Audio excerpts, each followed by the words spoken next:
வாழ்க்கையில முன்னேற ஆசைப்படுறது தப்பு இல்லைங்க.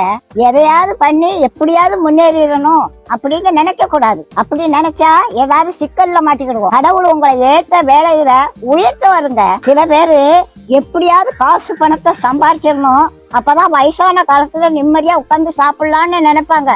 வயசான காலத்துல காசு பணம் எல்லாம் இருக்கும், ஆனா ஒன்னும் அனுபவிக்க முடியாது. பாட்டி வீட்டுல ஒரு எலி ரொம்ப நாளா தொண்டை பண்ணிக்கிட்டு இருந்தது. அதை எப்படியாவது பிடிச்சிடணும்னு கூண்டுக்குள்ள ஒரு தேங்காய் துண்டை குத்தி வச்சேன். ஒரு 9 மணிக்கு சத்தம் கட்டுச்சு, எலி மாட்டிக்கிட்டுச்சு. சரி இருக்கட்டும், காலையில எந்திரிச்சு காட்டு பக்கத்துல கொண்டு திறந்து விடுவோம் அப்படின்னு நினைச்சு தூங்கிட்டேன். காலையில பார்த்தா எலி உள்ளதான் இருந்துச்சு.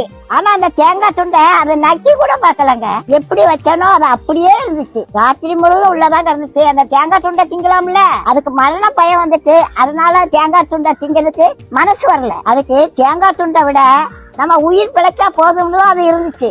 அதே மாதிரிதாங்க காசு பணத்தை சேர்த்து வச்சாங்க.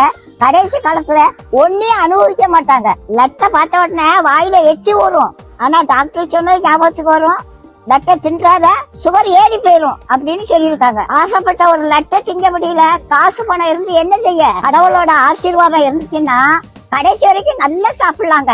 நாளைய தினத்தை குறிச்சு கவலைப்படாதீங்க. அந்தந்த நாளைக்கு அந்தந்த நாளோட பாடு போதுங்க. இன்னைக்கு சாப்பாடு கொடுத்த கடவுள் நாளைக்கு சாப்பாடு கொடுப்பாரு. நீதி நேர்மை உண்மை உத்தமமா மட்டும் வாழுங்க. கடவுள் ஒரு நாளும் உங்களுக்கு ஒரு குறையும் வைக்க மாட்டாங்க.